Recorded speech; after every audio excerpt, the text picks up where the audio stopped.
Outstanding. It's the ultimate accolade for teachers. We challenge primary teacher Steve Kubersing to go from good to outstanding. A top inspector observes one lesson. Two experts fine-tune his practice and beef up his presentation. He then gets 2 weeks to take on the advice before the inspector comes back for the final verdict. I don't think it's easy to become outstanding because I don't think any... Springwell Juniors is a two-form entry school in West London, located under the main flight path of Heathrow Airport.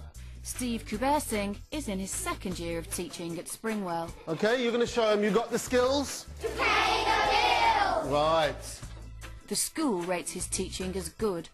Give me a number. 20. 25. Let's go. 10, 20. One of the challenges for me is to just not get complacent and keep moving on with it and keep getting better and better. I am so fortunate to have children who just love learning.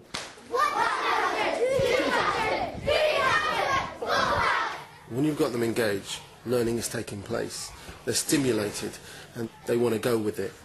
At the beginning of the year, Mr. Kubersing said, "Who thinks maths is boring?" And I put my hand up. Now I've understood now it's like really fun the way we do maths. What makes a good lesson is he doesn't just write it down on the board. He tells us what to do and then we can do it in a fun way. Aside from the stresses and strains of end-of-term activities and a pile of reports still to write, Steve rustles up a Kubersing special. About the observation next week, I most probably feel a little bit apprehensive because I think having anyone in your classroom, you always feel like you're on the spot a bit. Be interesting to see what they come back with, but I just really want to keep it the way it is. If I change anything, it's not going to be right.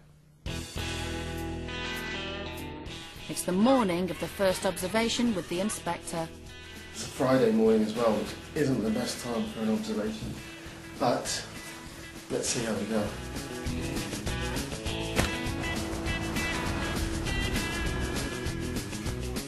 I think once we get going, it flows, it will be fine, I think. With hundreds of inspections under her belt, School Inspector Claire Gillies leads inspection teams up and down the country. She certainly knows an outstanding lesson when she sees one. I'm here to observe Steve teaching Year 3 numeracy. He's had this class nearly for the whole year now. What will she make of Steve's Year 3 maths lesson? He's got 60 minutes to impress her. 6. Lots of 3. 6! Lots of 3 equals... An accepted understanding of outstanding compared to good is that all pupils in a class have made at least the amount of progress you would expect in a lesson. Are you going to take that? No! Inverse. 18 divided by 3. One ingredient of an outstanding lesson is when the pupils are clearly completely absorbed and almost have a rapport with the teacher where they're studying together, they're learning together. Ooh, look at you! Now, I need to find the location of the parrot. Shavestava, please. Come on down. First we went like this, 1, 2, 3, 4, 5, 6, 7, no, 6. And 6. we went counted upwards, which was 7, and then we came up with 6-7. So we've got 6 and 7. That's interesting. It's G7. Ah. Tell me what you mean. Come on down, please. I counted A, B, C, D, E, F, G, and it'll be G7. So you said G7. Can you now give me the coordinates of this parrot again, using numbers and alphabet? You're going to sit back to back, and you're going to plot coordinates. Remember, alphabet horizontally on the x-axis, and the numbers on the y-axis, okay? Right. Are you drawing? Are you recording?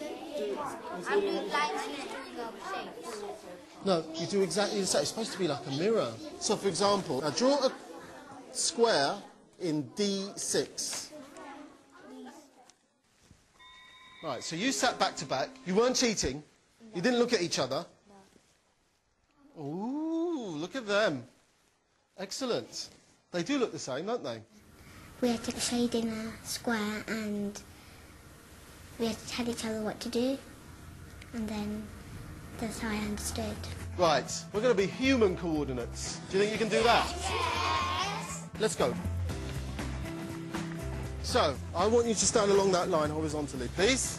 You are the x-axis. What are you guys going to be? Or some of you are going to be?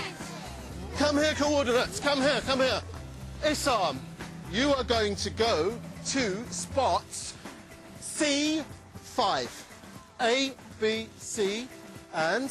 So, are you standing? Are you standing? Yeah, Gloria? Front of Gloria? Right. G10. Okay, and finally, D7. Well done. Come on, what are we waiting for? So, have a go at finding E3. Now, it's very difficult to see here. Who can have a go at finding E3 for me? Sarah? F1. Okay, let's see if she's right. Excellent. Right, A3? Mimi? F5.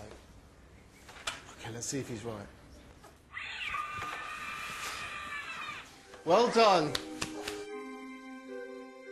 So how did Steve get on? Steve, thank you very much for letting me watch that lesson. I enjoyed it so much, Good, as did all the children, and that's the great thing, because I think it's clear that your generic teaching skills are just wonderful, and you just make everything fun, but we're learning at the same time. Yeah, thank you. And there were just a few little points. We did have a bit of letter and number confusion, Yes. if we're honest. I wonder if we should have had a bold decision that we were going to be completely, for all of them, to start with letters and numbers and not get into numbers and numbers, because I just wonder whether that's left a little tiny confusion for some of them. I think about half of them, and you picked this up, were a bit confused, having not understood the instruction whatsoever of sit with your back and make sure you have the same. It was sort of the table nearest the front of the class that was the more confused table, I think. Maybe a little more subtle pairing might have actually got them all, because I felt a good half had really got it. The others weren't quite so clear. And then, of course, this lovely, brilliant idea of rushing outside and being coordinates. Yeah. In the sense of making it fun, reinforcing in a different way. Wonderful. It's a little but. It's a bit risky. Yeah. So what did you think, if you were doing that little bit of the lesson again, how would you make it just that little bit more effective?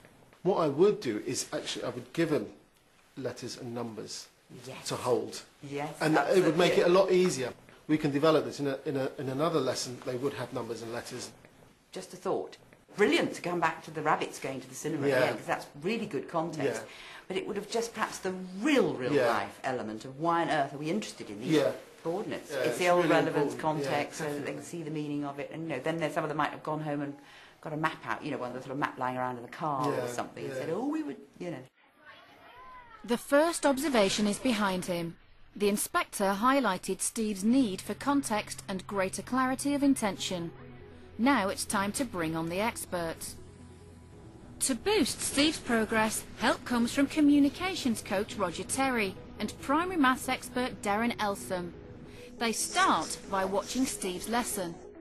So what I'd like to talk with Steve about is, certainly getting his head around the learning journey. Where does this lesson fit in within a longer teaching sequence?